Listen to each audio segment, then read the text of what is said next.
मौनी अमावस्याला हे उपाय नक्की करा. 1. तुपाचा दिवा.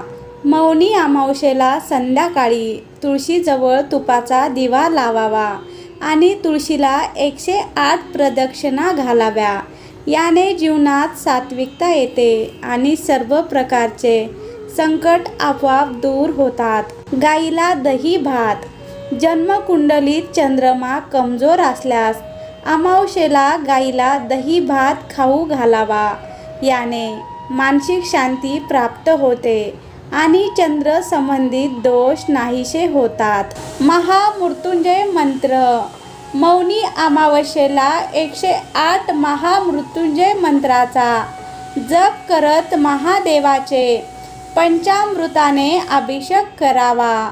याने सुख सौभाग्यात वृद्धी होते आणि आर्थिक संकट दूर होतात. अविवाहित लोकांच्या विवाहाचा मार्ग मोकळा होतो, म्हणजे विवाहाचे योग्य प्रबळ होतात.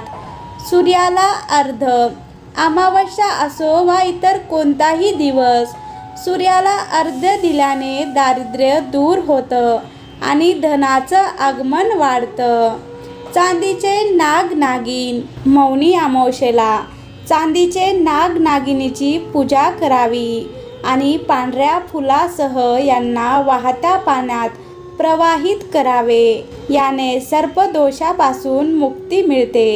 दक्षिणमुखी शंख. अमावस्येला जराशे तांदूळ केसरमध्ये मिसळून तांदूळ दिव्य किंवा दक्षिणमुखी शंखात घालावे. तुपाचा दिवा लावून कमलगट्टा माळेने महालक्ष्मी मंत्र अर्थातच ओम श्री मंत्राच्या 11 माळ जपाव्या.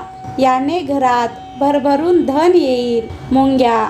मासोळी किंवा पक्ष्यांना आहार. मौनी अमावस्येला मुंग्यांना साखर मिसळलेली कणिक खाऊ घालावी. मासोळ्यांना कणकेच्या गोळ्या खाऊ घालाव्या आणि पक्ष्यांसाठी दाना पाणी ठेवावं. असं केल्याने घरात पैशाची कमी जाणवत नाही. अपंग आणि अशक्त लोकांना भोजन. या अमावस्येला राहू, केतू आणि शनी शांतीचे उपाय देखील केले जातात. यासाठी शनी मंदिराच्या बाहेर बसलेल्या भिकारी, अपंग, अशक्त आणि गरिबांना वस्त्र भोजन भेट करावे. याने दूषित ग्रहाची शांती होते. तर्पण पिंडदान. आपल्या कुंडलीत काल सर्पदोष किंवा पितृदोष असल्यास एखाद्या पवित्र नदीकाठी योग्य पंडिताकडून पितरानिमित्त तर्पण पिंडदान करावं. दोष शांत होतो.